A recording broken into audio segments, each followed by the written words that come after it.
아들아, 아버지가 쓰러져서 병원에 계신데 상태가 좋지 않으시다. 어서 와야겠다. 어머니, 저 지금 유럽에 가야 해요. 회사 연수로 가야 되는데 곧 전화 끊어야 해요. 비행기 탈 시간이거든요. 그게 무슨 소리냐?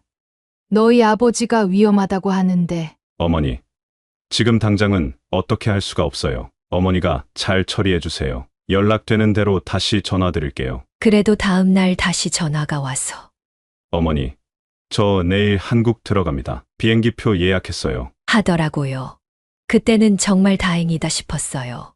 아들이 아버지 마지막이라도 볼 수 있겠구나 했거든요. 그런데 아들이 다음 날 한국에 도착했을 때는 이미 늦었어요. 남편은 그 새벽에 세상을 떠나셨거든요. 아들이 아버지 영정 앞에서 아버지, 죄송합니다. 제가 늦었어요. 하면서 우는 걸 보니까 제 마음도 참 복잡하더라고요. 그런데 더 기가 막힌 건 장례식 준비할 때였어요. 어머니, 회사에서 휴가를 더 못 준대요. 오늘 바로 돌아가야 해요. 아니, 아버지 장례식인데 회사 일이 더 중요하다는 소리예요. 장례식 끝나고 한 달쯤 지났을 때 저는 결심했어요. 그동안 살던 아파트를 내놨거든요. 남편하고 저희가 평생 벌어서 마련한 그 집을요. 아파트 판 돈이 3억 5천만 원 나왔는데 그 돈으로 제가 뭘 했는지 아세요? 먼저 사회복지관에 1억 원을 기부했어요. 독거노인 돌봄 사업에 써달라고 했죠. 저희처럼 자식 있어도 외로운 노인분들 많으시잖아요. 그랬더니 아들이 전화가 와서 어머니, 그게 무슨 일이세요? 그 집은 저희 것 아니에요. 그 집은 너희 아버지하고 내가 평생 고생해서 마련한 거다. 너희 것 아니야. 그래도 아버지가 저희한테 물려주려고 하셨잖아요. 맞다. 너희 아버지는 그러고 싶어 하셨지. 하지만 아버지 마지막도 지키지 않은 자식한테 물려줄 건 없다. 안녕하세요. 인천에 사는 71세 김숙희입니다. 본격적인 이야기 시작 전에 구독과 좋아요 눌러주시면 저에게 큰 힘이 됩니다. 그럼 시작하겠습니다. 저는 평생을 남편과 함께 시장에서 생선 장사를 했습니다. 새벽 4시면 일어나서 도매시장에 나가고 밤 10시가 넘어서야 집에 들어오는 그런 삶이었죠. 하루도 쉬지 않았어요. 설날 추석에도 장사를 했습니다. 그때는 그게 당연한 줄 알았어요. 가족을 위해서니까요. 우리 남편은 말수가 별로 없는 사람이었어요. 그런데 성실하기로는 둘째가라면 서러워할 사람이었죠. 아들에게는 한없이 따뜻했고요. 아들도 아버지를 무척 따랐어요. 처음에는 단칸방에서 시작했는데 아들이 커가면서 조금씩 더 나은 곳으로 이사했어요. 전세 살면서 돈 모으고 또 전세 살면서 돈 모으고 그렇게 30년을 버티다 보니 어느새 30평짜리 아파트에서 살게 됐더라고요. 그때 정말 감사했어요. 우리 같은 사람들이 이런 집에서 살 수 있다는 게 꿈만 같았거든요. 아들도 잘 자랐어요. 서울에 좋은 대학 나와서 번듯한 대기업에 다니고 있어요. 그때만 해도 우리 가족은 정말 화목했어요. 남편은 항상 말했어요. 고생한 만큼 보상이 있을 거야. 우리 아들이 효자니까. 저도 그렇게 믿었어요. 정말로요. 아들이 회사에 다니기 시작하고 여자친구도 생기고 결혼 이야기가 나왔을 때 저희는 정말 기뻤어요. 드디어 우리 아들이 가정을 꾸리는구나. 그런 생각이었죠. 며느리 될 사람도 예쁘고 착해 보였어요. 처음 인사하러 왔을 때는 정말 공손하고 예의 바르더라고요. 그런데 지금 생각해보니 그때부터 뭔가 이상한 것 같았어요. 처음에는 눈치채지 못했지만 시간이 지나면서 이상함이 느껴지더라고요. 하지만 그때는 단순히 새로운 가족 구성원이 생기면서 생기는 자연스러운 과정이라고 생각했어요. 저도 처음에는 시어머니가 어색했으니까요. 아들이 결혼을 하겠다고 했을 때 남편은 정말 기뻤어요. 그런데 문제는 신혼집이었죠. 요즘 젊은 사람들이 집을 구하기가 얼마나 어려운지 아시잖아요. 전세금도 만만치 않고 월세라도 살려면 보증금이 꽤 필요하더라고요. 남편이 그때 저한테 말했어요. 수키야, 우리 아들 신혼집 마련해주자. 평생 고생한 우리 아들인데 결혼해서도 고생시킬 수는 없지 않겠나. 저도 그 마음에 동감했어요. 부모가 해줄 수 있는 마지막 선물이라고 생각했거든요. 그래서 저와 남편은 노후 자금을 모두 털었어요. 30년 넘게 생선 장사하며 모은 돈이 2억 원 정도 됐는데 그것도 모자라서 대출까지 받았어요. 요즘 전세금이 얼마나 비싼지 아시잖아요. 우리 나이에 대출을 받는다는 게 쉬운 일이 아니었어요. 은행에서도 나이가 많다고 이것저것 까다롭게 굴더라고요. 그래도 우리 아파트를 담보로 해서 겨우 대출을 받을 수 있었어요. 1억 원을 대출받았는데 저희한테는 정말 큰 돈이었어요. 아들한테 집 열쇠를 건네줄 때 남편이 말했어요. 이제 너도 가장이니까 책임감을 가지고 살아라. 우리가 해줄 수 있는 건 여기까지다. 그때 아들이 고마워하면서 눈물을 흘리더라고요. 아버지, 어머니 은혜는 평생 잊지 않겠습니다. 그 말을 듣고 저희도 뿌듯했어요. 그런데 결혼 후에 조금씩 달라지기 시작했어요. 처음에는 자주 왔던 아들이 점점 뜸해지더라고요. 명절 때도 오기는 오는데 예전 같지 않았어요. 며느리는 더 심했죠. 처음에는 어머니, 아버지 하면서 정중하게 인사하던 사람이 나중에는 인사도 대충 하고 아예 안 하는 날도 있었어요. 한 번은 제가 며느리한테 우리 아들 잘 먹이고 있지? 하고 물었더니 저희가 알아서 할게요. 하면서 퉁명스럽게 대답하더라고요. 그때부터 뭔가 이상하다는 생각이 들었어요. 예전 같으면 네.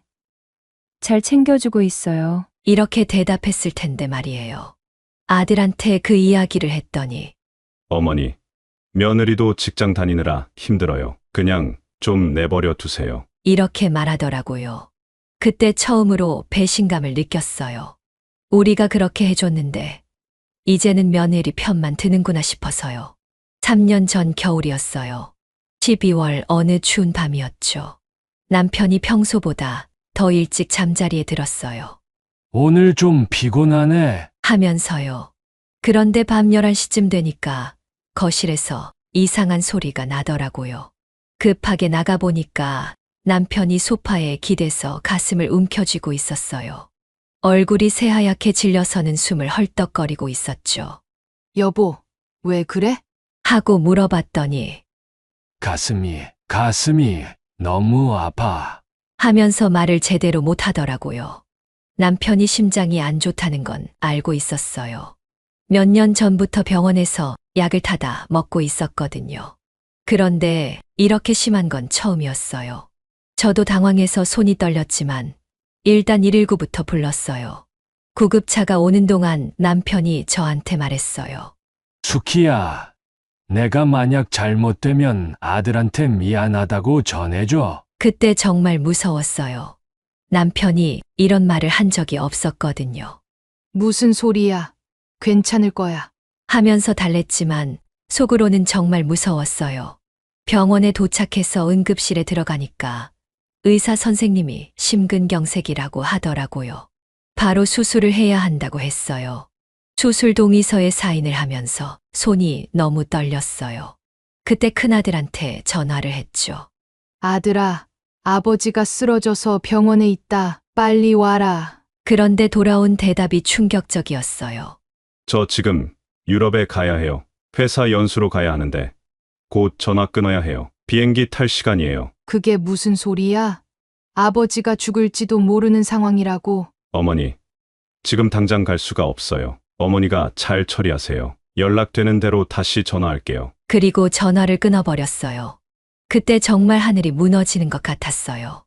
남편은 수술실에 있고 아들은 외국에 있다고 하고 며느리한테도 전화를 했어요. 그런데 며느리는 전화도 안 받더라고요. 나중에 카톡으로 회사 연수라 어쩔 수 없어요. 어머니가 잘 챙겨주세요. 이런 메시지만 하나 왔어요. 그날 밤 저는 혼자 중환자실 앞에 앉아 있었어요. 수술이 끝나고 의사 선생님이 다행히 성공했지만 며칠 더 지켜봐야 합니다. 하고 말씀해 주셨어요. 그런데 중환자실 면회 시간에 들어가서 남편 손을 잡고 있는데 정말 외로웠어요. 평생을 함께 살아온 남편이 이렇게 아픈데 아들 얼굴도 못 보고 있다니. 남편은 열흘 동안 중환자실에 있었어요. 그 열흘 동안 아들은 한국에 들어오지 않았어요. 전화는 가끔 했지만 일정을 바꿀 수가 없어요. 회사 일이라서요. 이런 핑계만 댔죠. 며느리는 아예 연락도 안 했어요. 남편 상태가 조금씩 나아지는 것 같았어요. 의식도 돌아오고 저하고 간단한 대화도 할 수 있었거든요. 그런데 남편이 저한테 말했어요. 아들이 왜 안 와? 그때 정말 대답하기 어려웠어요. 뭐라고 말해야 할지 모르겠더라고요. 회사 일로 외국에 나가서 못 온대요. 하고 대답했더니 남편이 한숨을 푹 쉬더라고요. 그래도 아버지가 이 모양인데. 그때 남편 표정을 보니까 정말 마음이 아팠어요. 실망한 표정이었어요. 그런데 갑자기 남편 상태가 나빠졌어요. 의사 선생님이 다시 위험해졌습니다. 하고 말씀하시더라고요.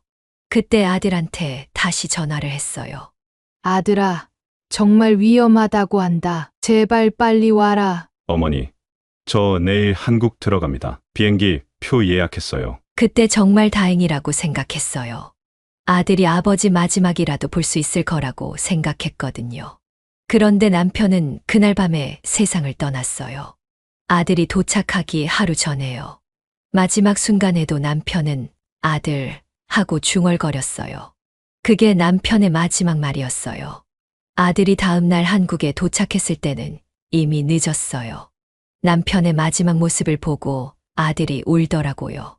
아버지, 죄송합니다. 제가 늦었어요. 그때 저는 정말 화가 났어요. 지금 와서 죄송하다고 하면 뭐가 달라지나요? 장례식 준비를 하는데 아들이 회사에서 휴가를 더 못 준다고 해요. 끝나면 바로 돌아가야 해요. 하고 말하더라고요. 그때 정말 허탈했어요. 아버지 장례식인데 회사 눈치나 보고 있으니까요. 빈소에는 이웃 몇 분하고 남편 친구 몇 분만 와주셨어요. 아들은 장례식 내내 전화 받고 급한 일이 있다면서 자리를 비우고 그랬어요. 며느리는 아예 예의도 없었죠. 조문객들한테 인사하는 것도 대충 하고 빨리 끝났으면 좋겠다는 표정이었어요. 장례식 끝나고 집에 혼자 돌아왔을 때 저는 그 아파트 거실에 앉아서 정말 많은 생각을 했어요. 내가 왜 이런 고생을 했을까? 내가 뭘 잘못했을까? 그때 남편이 남긴 유서를 읽어봤어요. 아이들을 잘 부탁한다는 말이 적혀 있었어요. 그 순간 정말 울었어요. 하지만 동시에 결심했어요. 이대로는 안 되겠다고. 남편 장례식이 끝나고 한 달 후, 저는 조용히 아파트를 내놓았어요. 그 집은 남편과 저희 40년 삶이 담긴 곳이었지만 더 이상 의미가 없다고 생각했거든요. 아들이 그 집을 물려받을 거라고 당연히 생각하고 있었겠지만 저는 다른 생각이었어요. 아파트가 생각보다 빨리 팔렸어요. 3억 5천만 원에 팔렸는데 거기서 대출 1억 원을 갚고 나니까 2억 5천만 원이 남더라고요. 그 돈으로 제가 뭘 했는지 아세요? 먼저 사회복지관에 1억 원을 기부했어요. 독거노인 돌봄 사업에 써달라고 했죠. 아들이 그 소식을 들었을 때 정말 화를 내더라고요. 엄마, 그게 무슨 짓이에요? 그 집은 저희 거잖아요. 그때 제가 대답했어요. 그 집은 너희 아버지랑 내가 평생 고생해서 마련한 거다. 너희 거 아니야. 그래도 아버지가 저희한테 물려주시려고 하셨잖아요. 아들이 계속 따지더라고요. 그래서 제가 말했어요. 그래. 너희 아버지는 그러고 싶어 했지. 하지만 너희 아버지 임종도 지키지 않은 자식한테 물려줄 건 없어. 그 말을 듣고 아들이 그럼 엄마는 어디서 사실 거예요? 하고 묻더라고요. 저는 내가 걱정할 일 아니야. 나는 나대로 살 거야. 하고 전화를 끊었어요. 사실 저는 이미 작은 임대주택을 알아봐 놨어요. 15평 정도 되는 작은 집이었는데 전세 5천만 원에 구했어요. 남은 돈으로는 작은 가게를 하나 차릴 생각이었어요. 평생 장사해 본 경험이 있으니까 뭔가 할 수 있을 거라고 생각했거든요. 이사하는 날 아들이 며느리랑 같이 왔어요. 그런데 오자마자 하는 말이 어머니, 진짜 이러실 거예요? 우리 생각은 안 하세요? 이거더라고요. 그때 정말 어이가 없었어요. 지금까지 누구 생각만 하고 살았는데 자기들 생각은 안 한다니요. 며느리는 더 가관이었어요. 어머니, 저희도 아기 가질 계획인데 이러시면 저희가 어떻게 해요? 그때 제가 웃었어요. 그래. 애기 가질 계획이구나. 그런데 그 애기 아버지가 자기 아버지 임종도 지키지 않은 사람인데 과연 그 애기를 잘 키울 수 있을까? 그랬더니 둘 다 할 말이 없더라고요. 그날 저녁 저는 아들의 연락처를 차단했어요. 며느리 연락처도 차단했죠. 그리고 아들한테 마지막 메시지를 보냈어요. 부모가 낳고 키워줬다고 해서 자식이 아니다. 진짜 자식은 부모가 어려울 때 곁에 있어주는 거다. 이제 각자 살자. 그게 제가 아들한테 보낸 마지막 메시지였어요. 새로운 동네로 이사한 후 저는 정말 다른 사람이 된 것 같았어요. 그동안 누군가의 아내로, 누군가의 어머니로만 살았는데 이제는 김숙희라는 한 사람으로 살게 된 거죠. 처음에는 어색했어요. 혼자 밥을 먹고 혼자 TV를 보고 혼자 잠드는 것이 익숙하지 않았거든요. 그런데 시간이 지나면서 이 자유로움이 나쁘지 않다는 걸 알게 됐어요. 아무도 제게 이래라 저래라 하지 않고 제가 하고 싶은 대로 할 수 있으니까요. 아침에 일어나서 공원에 산책을 가고 동네 아주머니들과 커피를 마시고 그런 소소한 일상이 행복했어요. 6개월 후에 작은 국밥집을 열었어요. 남편국밥이라는 이름으로요. 남편이 평생 좋아하던 소고기 무국을 메인으로 팔기로 했어요. 남편이 이 국물 맛이 진짜 좋다고 항상 말했거든요. 그래서 남편을 기리는 의미로 그 메뉴를 만들었어요. 처음에는 손님이 별로 없었어요. 새로 생긴 가게라서 사람들이 잘 모르기도 했고, 제가 혼자 하다 보니 서비스도 어색했죠. 그런데 한 달, 2달 지나면서 단골 손님들이 생기기 시작했어요. 특히 혼자 사는 할아버지, 할머니들이 자주 오시더라고요. 어느 날 한 할아버지가 말씀하셨어요. 사장님, 이 국밥 먹으면 마음이 따뜻해져요. 집에서 먹는 것 같아요. 그때 정말 뿌듯했어요. 제가 정성껏 끓인 국밥이 누군가에게 위로가 되고 있다는 생각이 들어서요. 요즘은 손님들과 이야기하는 것도 재미있어요. 다들 각자의 사연이 있거든요. 혼자 사는 분들, 자식들과 멀리 떨어져 사는 분들, 저와 비슷한 처지의 분들도 많아요. 그분들과 이야기를 나누면서 저만 힘든 게 아니라는 걸 알게 됐어요. 가끔 혼잣말로 남편에게 말해요. 여보, 내가 당신 대신 다 정리했어. 속이 시원하지? 그러면 남편이 대답하는 것 같아요. 고생했어. 수키야, 이제 내 인생 살아. 그런 생각이 들어요. 한 번은 꿈에 남편이 나타났어요. 젊었을 때 모습으로 나타나서 웃으면서 말하더라고요. 수키야, 너 잘하고 있어. 이제 내가 행복해야 해. 꿈에서 깨서 울었어요. 서러워서가 아니라 고마워서요. 아들이 다시 연락을 해올 날이 있을지도 모르죠. 하지만 제 마음은 더 이상 열리지 않을 것 같아요. 한 번 깨진 신뢰는 쉽게 회복되지 않거든요. 특히 부모 자식 간의 신뢰는 더욱 그렇죠. 국밥집을 연 지 1년이 돼가는데 정말 많은 사람들을 만났어요. 그 중에서도 특별한 만남들이 있었죠. 김옥순 할머니라고 있는데 저와 비슷한 나이에 역시 혼자 사시는 분이에요. 이분도 자식들 때문에 고생하신 분이더라고요. 옥순 할머니는 딸 둘을 키우셨는데 둘 다 결혼해서 멀리 살고 있어요. 명절 때만 잠깐 얼굴 보고 가는 정도고 평소에는 연락도 잘 안 한다고 하더라고요. 그런데 어느 날 갑자기 큰딸이 와서 엄마, 집 팔아서 양로원 들어가세요. 저희가 관리하기 어려워요. 하고 말했다는 거예요. 그 이야기를 들으니까 제 가슴이 아팠어요. 저도 비슷한 경험을 했으니까요. 그래서 옥순 할머니한테 말했어요. 할머니, 혼자 살아도 괜찮아요. 저처럼 새로운 인생을 시작하세요. 그 후로 옥순 할머니가 제 가게에 자주 오시게 됐어요. 또 박민철 할아버지라는 분도 계세요. 이분은 아들이 셋이나 있는데 아무도 연락을 안 한다고 하더라고요. 그런데 이상하게도 이분들은 다 밝으세요. 처음에는 왜 그런지 이해가 안 됐어요. 자식들한테 그런 대우를 받으면서 어떻게 밝을 수 있나 싶어서요. 어느 날 박민철 할아버지가 제게 말씀하셨어요. 사장님, 자식들한테 기대하고 살면 평생 실망만 해요. 그냥 내 인생은 내가 책임지고 사는 거예요. 그때 정말 깨달았어요. 맞다. 내 인생은 내가 책임져야 하는 거구나.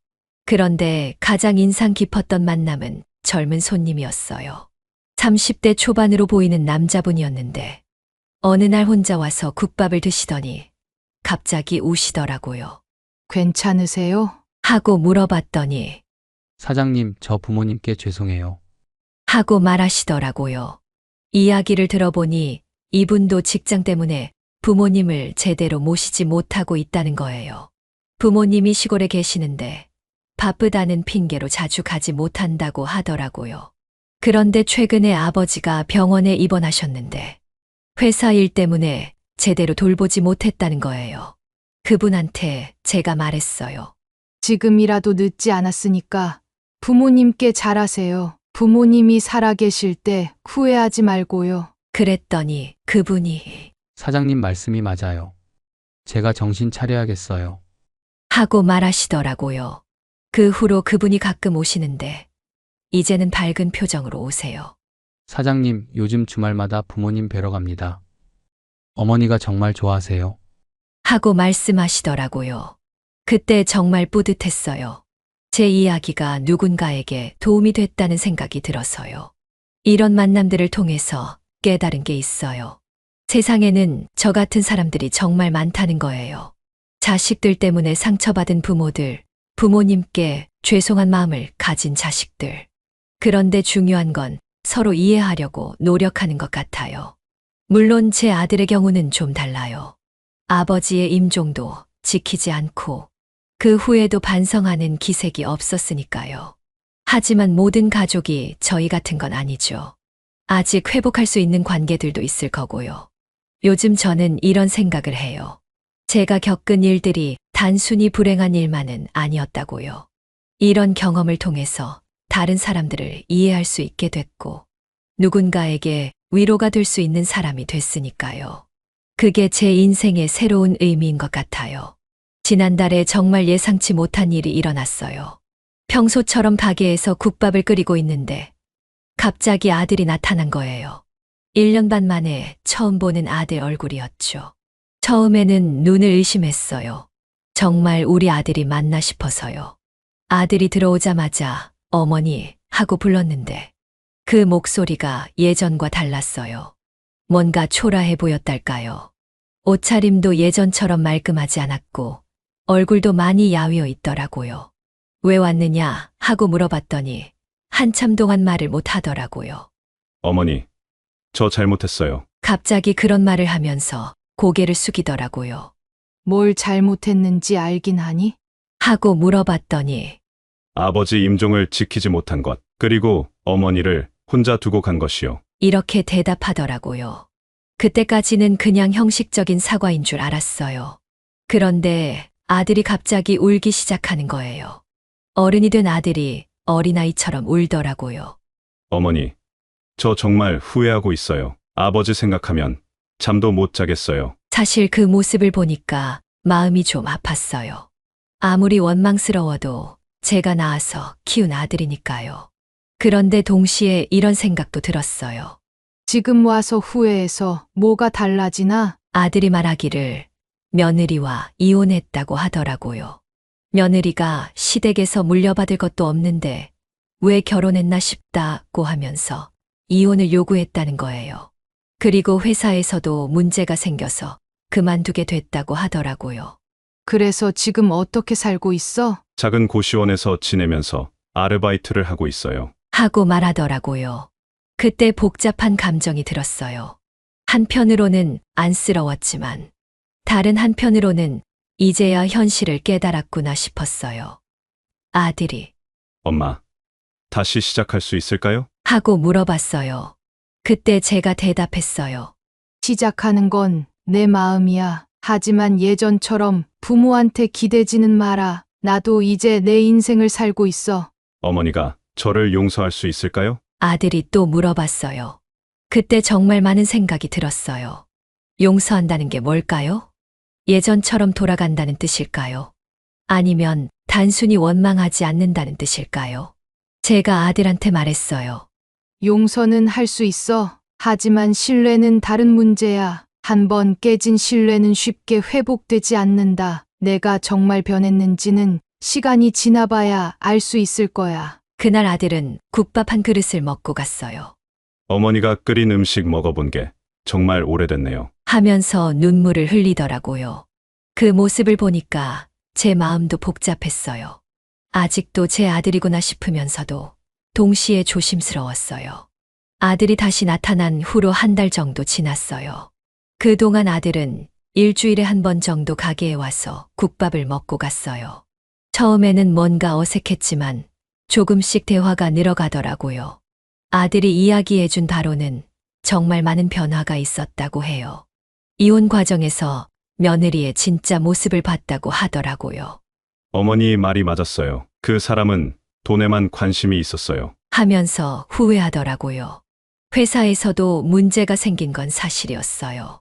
해외 연수 다녀온 후에 업무 태도가 문제가 되어서 결국 그만두게 됐다고 하더라고요. 그때 아버지 일로 정신이 없어서 일에 집중을 못했어요. 하고 변명하더라고요. 그런데 제가 보기에는 그것도 핑계였어요. 정말 아버지 걱정이 됐다면 한국에 들어왔을 테니까요. 아들도 그걸 알고 있는 것 같았어요.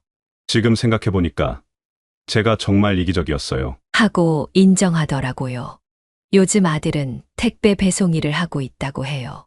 하루 종일 뛰어다니면서 택배를 배달하는 거죠. 힘들지만 보람은 있어요. 사람들이 고맙다고 하면 기분이 좋아요. 하고 말하더라고요. 예전 같으면 이런 일은 절대 하지 않았을 텐데 많이 변한 것 같았어요. 어느 날은 아들이 깜짝 놀랄 만한 말을 했어요. 어머니, 저도 아버지 제사 지내고 싶어요. 그때까지는 남편 제사를 제가 혼자 지내고 있었거든요. 아들이 어디 있는지도 몰랐고 연락할 방법도 없었으니까요. 정말이냐? 네. 아버지한테 사과하고 싶어요. 늦었지만 제대로 인사드리고 싶어요. 하고 말하더라고요. 그 말을 듣고 조금 마음이 움직였어요. 적어도 아버지에 대한 미안함은 진짜인 것 같았거든요. 그래서 남편 기일에 아들과 함께 제사를 지냈어요. 작은 상 차려놓고 간단하게 했지만 아들이 정말 진심으로 절하는 모습을 보니까 조금은 안심이 됐어요. 아버지, 죄송합니다. 이제라도 제대로 인사드립니다. 하면서 우는 모습을 보니까 정말 후회하고 있는 것 같았어요. 제사 후에 아들이 저한테 말했어요. 어머니, 저 이제 정말 달라질게요. 더 이상 부모님께 걱정 끼치지 않을게요. 그때 제가 대답했어요. 걱정 끼치지 말라는 게 아니야. 진짜 자식다운 자식이 되라는 거야. 어떻게 하면 진짜 자식다운 자식이 될 수 있을까요? 아들이 물어봤어요. 그때 제가 말했어요. 부모가 어려울 때 곁에 있어 주는 거야. 돈을 많이 벌어다 주는 것보다 마음을 나눠주는 게 더 중요해. 그 후로 아들이 조금씩 달라지는 모습을 보이고 있어요. 가게 일이 바쁠 때는 와서 도와주기도 하고, 제가 아플 때는 약을 사다 주기도 해요. 큰 변화는 아니지만 예전과는 다른 모습이에요. 하지만 아직도 조심스러워요. 한 번 배신당한 마음은 쉽게 열리지 않거든요. 아들이 정말 변했는지, 아니면 지금 상황이 어려워서 임시로 그러는 건지 아직은 확신할 수 없어요. 시간이 더 지나봐야 알 수 있을 것 같아요. 이제 마지막 이야기를 해드릴게요. 요즘 제가 어떻게 살고 있는지, 그리고 앞으로 어떻게 살아갈 생각인지 말이에요. 국밥집을 시작한 지 2년이 되어 가는데, 이제는 정말 제 일상이 됐어요. 새벽 5시에 일어나서 국물을 우리고, 오후 3시까지 장사를 해요. 예전에 시장에서 일할 때보다는 훨씬 여유가 있죠. 오후에는 제 시간을 가질 수 있으니까요. 요즘은 독서 모임에도 나가고 있어요. 동네 도서관에서 하는 건데 비슷한 나이의 분들과 함께 책을 읽고 이야기를 나누는 거예요. 처음에는 어색했지만 이제는 그 그 시간이 정말 소중해요. 평생 남편과 아이들 뒷바라지만 하다가 이제야 제 자신을 위한 시간을 갖게 된 거죠. 또 요가도 배우고 있어요. 몸이 많이 굳어져서 처음에는 힘들었는데 지금은 조금씩 나아지고 있어요. 강사 선생님이 나이가 들어도 몸은 바뀔 수 있어요. 하고 말씀해 주시더라고요. 정말 그런 것 같아요. 마음도 그렇고요. 가장 큰 변화는 제 마음가짐이에요. 예전에는 항상 남편 걱정, 아이들 걱정으로 마음이 무거웠는데 이제는 제 자신에게 집중할 수 있게 됐어요. 물론 아직도 남편 생각이 나고 아들 걱정도 되지만 예전처럼 그것만이 제 삶의 전부는 아니에요. 아들과의 관계도 조금씩 회복되고 있는 것 같아요. 완전히 예전으로 돌아갈 수는 없겠지만 새로운 관계를 만들어가고 있는 중이에요. 아들도 이제는 정말 달라진 것 같아요. 예전처럼 당연하게 생각하지 않고 제게 감사하다는 말을 자주 해요. 얼마 전에는 아들이 어머니, 제가 가게 물려받아도 될까요? 하고 물어봤어요. 그때 제가 웃으면서 대답했어요. 물려받으려면 제대로 배워야지. 국물 끓이는 법부터 손님 응대하는 법까지 다 배워야 해. 네. 열심히 배우겠습니다. 하고 대답하더라고요. 이제 제게는 새로운 꿈이 생겼어요. 저 같은 처지의 어르신들을 위한 작은 공간을 만드는 거예요. 국밥집 옆에 작은 방을 하나 더 얻었어. 혼자 사시는 분들이 와서 차도 마시고 이야기도 나눌 수 있는 그런 공간 말이에요. 세상에는 저처럼 자식들 때문에 상처받은 부모들이 정말 많아요. 그분들이 서로 위로받을 수 있는 공간이 있으면 좋겠다는 생각이 들어요. 혼자 있으면 자꾸 우울한 생각만 하게 되는데 비슷한 처지의 사람들과 이야기를 나누면 마음이 한결 나아지거든요. 마지막으로 이 이야기를 듣고 계신 분들께 드리고 싶은 말이 있어요. 만약 지금 자식들 때문에 상처받고 계신 부모님들이 계시다면 너무 자책하지 마세요. 부모가 자식을 위해 모든 걸 희생하는 게 당연한 일은 아니에요. 부모도 한 사람의 인간이고 행복할 권리가 있어요. 그리고 부모님께 죄송한 마음을 가지고 있는 자식분들이 계시다면 지금이라도 늦지 않았으니까 부모님께 잘해드리세요. 부모님이 살아계실 때 후회하지 마시고요. 작은 관심과 사랑이 부모님께는 정말 큰 위로가 된답니다. 상처는 시간이 아니라 사람이 남기는 거예요. 하지만 그 상처를 치유하는 것도 사람이에요. 가족이라는 이름으로 서로를 힘들게 할 필요는 없어요. 진짜 가족은 서로를 이해하고 사랑으로 감싸주는 사람들이거든요. 저는 이제 71살이지만 제2의 인생을 살고 있다고 생각해요. 늦었다고 생각하지 마세요. 언제든 새로운 시작을 할 수 있어요. 제가 그 증거니까요. 저의 이야기는 여기까지입니다. 사연이 마음에 와닿았다면 구독과 좋아요 꼭 눌러주세요. 그리고 댓글로 여러분의 생각도 나눠주세요. 여러분의 앞날에 항상 행복과 건강이 함께하길 바랍니다. 사연 세상이었습니다. 감사합니다.